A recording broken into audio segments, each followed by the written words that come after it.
guys, and welcome to today's episode of the Top Producing Zone podcast. We got a fun one for you today. We going forward, I think every month or every couple of months, Shanne and I are just going to do a fun like catch up episode with you guys, where you get a chance to kind of hear what's going on with us and our lives, and just various topics that might be hot in the news right now. So with that, Shane, yeah, good to see you again. It's been 3 weeks. yeah. Maybe we need to start with that, the international travel. Yeah, for everyone that's listening, I just got back from 3 weeks in Taiwan, and it's been 15 years since I was last there, which is kind of crazy. And it's incredible right now because there's so many people that are wanting to go to Taiwan because they just reopened after COVID. So prior to this year, they required visas where you had to have like family and to be able to go back. But starting in January, they opened up fully to everyone. And so I got to go back for 3 weeks with my girlfriend, got a chance to meet her family, which was huge, her grandma and all her cousins there. And, for those that haven't been to Taiwan, when you go, it's basically, weeks and weeks and weeks of eating and drinking because everything there is super affordable. It's so painful for a foodie like you. I'm sure it was torturous. Oh, absolutely. It was funny. Every time we were hanging out with my girlfriend and her parents, and you know how like Asian families, they're like very accommodating, right? Every time they always want to make sure you're fed. They always want to make sure they have food prepared for you. And it's just so funny because every time they ask me the question, "Are you hungry? Eat, eat, eat." And I'm like, I have not been hungry since I landed here in Taiwan. What's your favorite thing that you ate while you were there?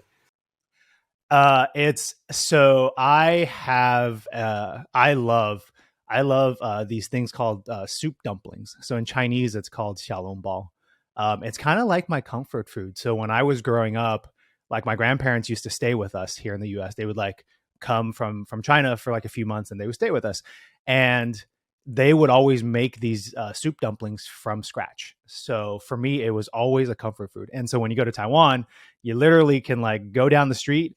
There's like these mom and pop stores, and you can get like a small container of soup dumplings. You can get like 8, and it's only $60 or $70 Taiwanese dollars.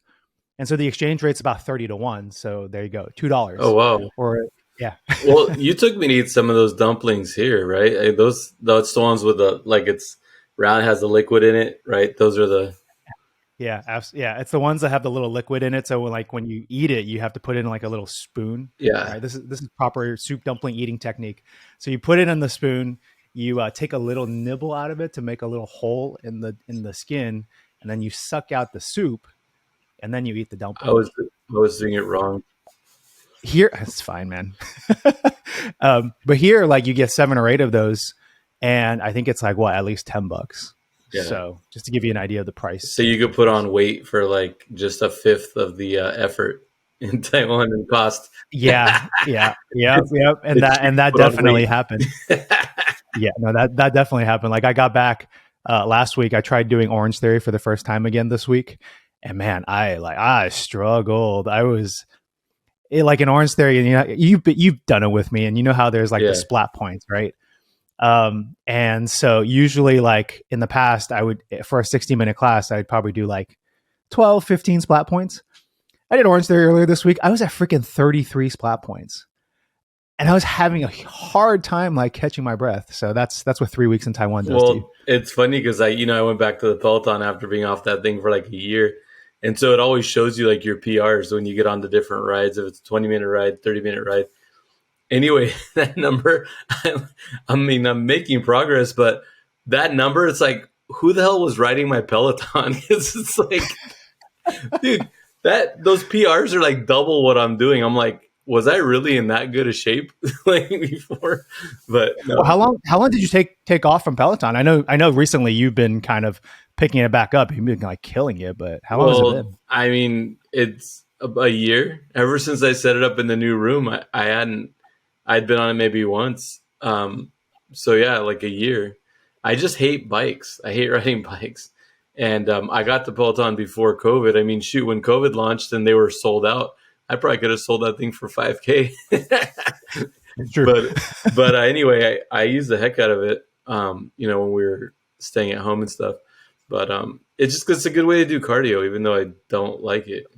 But no, I do enjoy Orange Theory, and I mean, I've been consistent. Just like you go to Orange Theory, I've been doing 3 to 4 rides a week, and then also, lifting. I got my gym set up too, so I've been starting to lift again. I mean, it's tough after the surgery and being down for a few months. I have 3 levels of like dumbbells on my rack there in the garage, Yeah. and I'm barely getting to the edge of the top rack. And I look at the weights down at the bottom. I'm like, who was this guy that used to lift those freaking weights? so, So what motivated you to kind of get back into it? well, I mean, I guess to be completely honest, I mean, it's great to fit in your clothes. When you have a massive wardrobe and suits and everything else. I mean, geez. But no, I guess honestly, the most important thing is health wise. Like, Yeah. basically, it being overweight creates so many issues, like with your blood, you do your blood panels and stuff. And then, like for me, when I was heavy, I used to have sleep apnea. So being heavy creates breathing issues for sleeping, which sleep deprivation causes you to put on more weight. It gives you anxiety or depression, stress. Like it's all bad. The other thing too is for me, like I'm so used to having a morning routine, and I know we're gonna kind of get more into detail on that on one of our future podcasts. But yeah, just the energy it gives you in the morning, and then it just launches me for the day, and it really helps if you had any like stress or tension or whatever. It just kind of just blasts it out of you. And then the other thing too is I have an accountability partner for the Peloton. You know me, I'm so competitive. I mean, put anybody in anything with me, and I'm like, all of a sudden, like I'll just kill myself. Like I don't even care. Like it's burning, it hurts, whatever. Like I'm not gonna lose. So. Yeah, I did realize that because I remember when I took you to your first Orange Theory class. Um, I remember I was on the treadmill with you. No, I was on the weight floor with you, and I remember like I was doing weights, and I slowly had to build my way up, and I think I forget what exercise we were doing, but I feel like I was using like 35-pound weights or whatever. And then I look over at you, and I'm like, dang, like this guy's going hard in his first workout. Dude, there's no way that there's no way that you're lifting more than me. You might be a little bit taller, but you're like half my weight. So it's like, there's no way this guy's going to lift more than me. And then I remember I was also super impressed because we were on the treadmill. And then I was like, oh, like when I first started Orange Theory, I couldn't go past like 6 miles an hour on the treadmill. Like I was really out of shape. I think at one point I was like 225, 230 pounds. That's insane. And I saw some pictures of you. I was like, holy moly. I was chubby. You're like a cannonball at that weight, man. I was. Seriously, at that weight, I was a cannonball. And so like it took me forever to like, slim down my body, build up enough muscle, slim down, and like reach higher speeds, right? Like, so now I'm going like 10 miles, 8 miles an hour, all the way up to 12 miles an hour. But then I remember like we're on the treadmill, I'm looking over at you, and like, here you are blasting at like 6, 7, 8 miles an hour already. I'm like, okay. I think at that point I realized how competitive you were. Well, I should probably put that damn safety leash on because my wheels are not made to turn that fast again yet. Yeah, I was a little worried for you. I'm going to be on one of those social media videos where someone eats shit on the treadmill. Yeah. Seriously. Well, we talked about getting more followers and growing our following. I mean, that might do it. Oh, yeah, there we go. At my expense. So what else has been going on for you over the last like 3 weeks while I was out? Well, it's it's interesting because I mean, just the media and a lot of people on the sidelines and stuff. I mean, I've been, now that I'm back to health, I've been back in the swing of things. I mean, the market's good. I mean, there's a lot of people that need help out there and buying and selling, and I've just been super engaged with that. And then, as you know, we've been growing our organization too. I mean, there's been a lot of, agents coming over and wanting to join and, work with us. And so it's been fun to expand. And then, a little bit of business travel, like the EXP rallies last week. Those were pretty exciting, and looking forward to Florida this week. It'll be awesome. It's funny because I woke up to just dumping rain this morning, and it's so cold. But the rain was so loud, it woke me up earlier than I wake up, which I wake up early. Wow. But I was looking at the weather, and it's like 86 in Miami. It's like 48 here and pouring rain. Like I was so like weird about packing last night. I'm like what am I even gonna wear there? Because like these other rallies and stuff last week, it's cold. You're like wearing like a sports coat and a dress shirt, and you're all. And now I'm like, I'm not ready. I'm not ready for this. It's like summer weather already, there, and I don't know when our winter's gonna end. Yeah, it's I don't know that either. It was interesting. I remember reading an article when I got back with all the storms that are going on this year. Like we're expected to have like we've had so much snow that like the resorts up over in Tahoe are expecting to be like open until like early June or something like that, which is Yeah, and I crazy. saw some like May and June, like it was crazy, and then it's crazy too because we're not even. It's not even the top record yet. Like even in rainfall, we haven't even hit the record in rainfall. We're only like 75% of the way there. That's crazy. It really is. Yeah. So I mean that's really cool to hear about, like all these conferences and stuff that you've gone to. How how did you get plugged in on that? Well, I used to be. It's weird because I can't believe that it's been 3 years of like since the whole COVID thing and the lockdown, and um, it's hard to believe that 3 years have gone by of not living life as normal. So before this, like I used to be very social and connected, and do business kind of everywhere. And recently, like well, with EXP, we had the one here in Oakland in the Bay Area.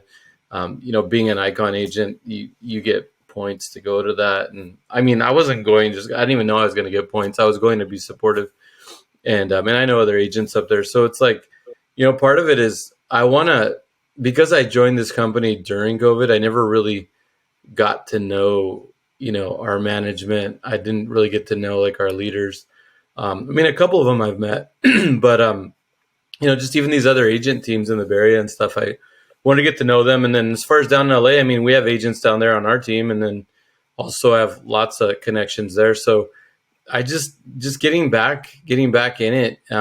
What's interesting is this trip to Florida this week. I mean, it's basically my New York networking group.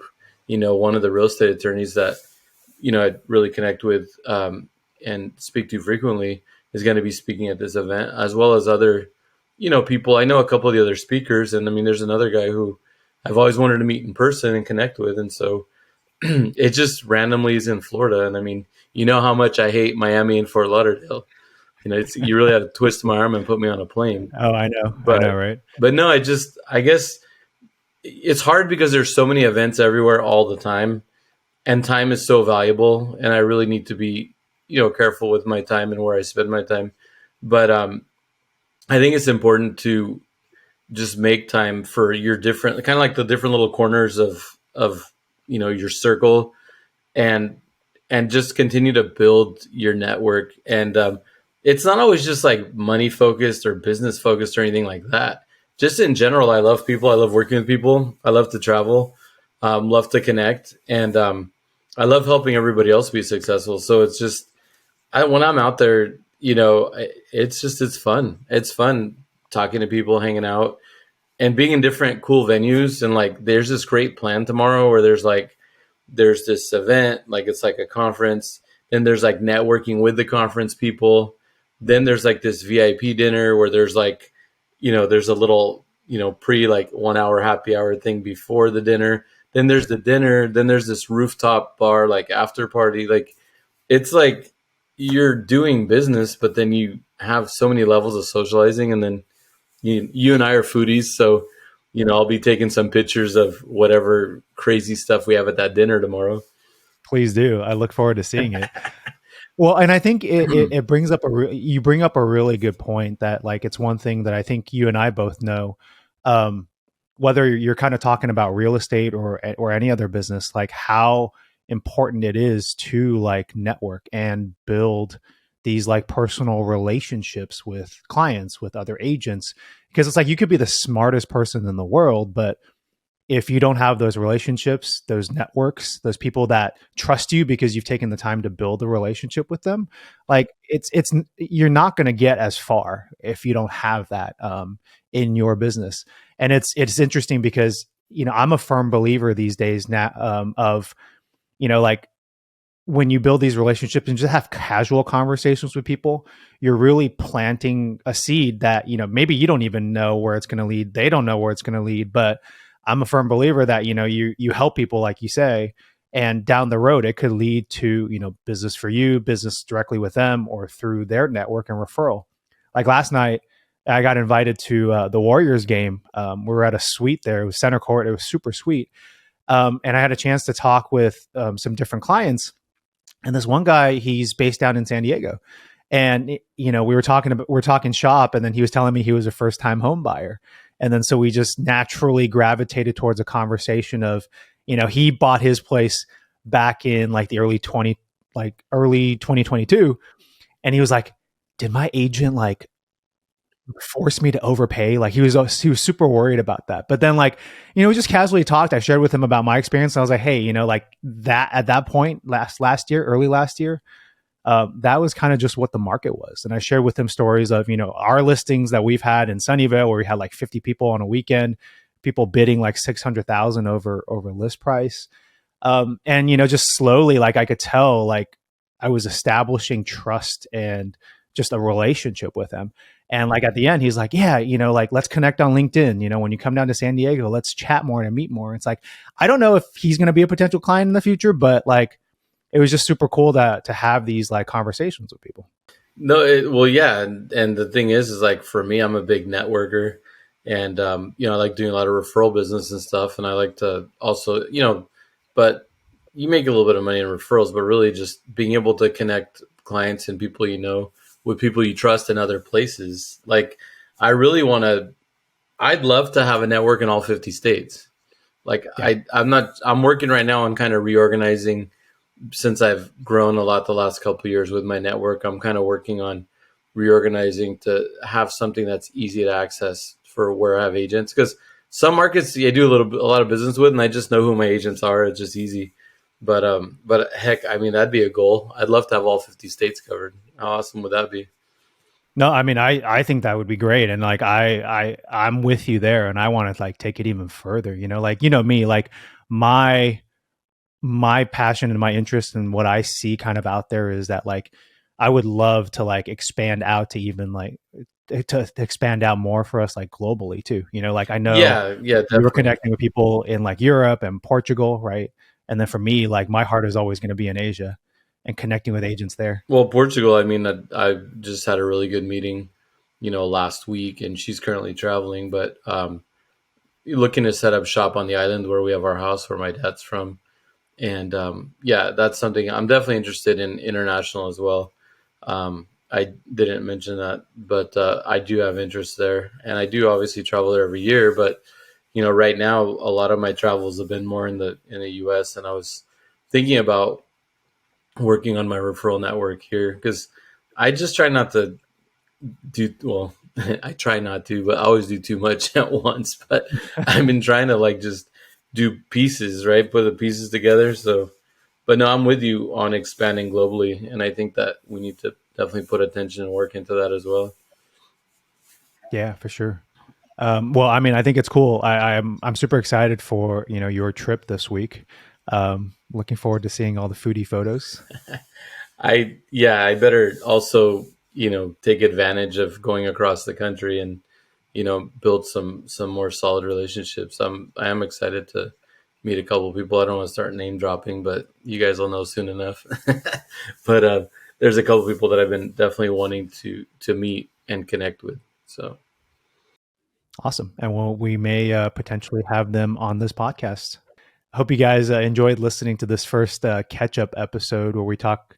It's just fun to talk a little bit about what's going on in our lives and what's new, and hopefully give you a chance to get to know both Shane and myself a little bit better. So Appreciate you guys for listening, and we'll catch you on the next episode of the Top Producing Zone podcast. See you soon.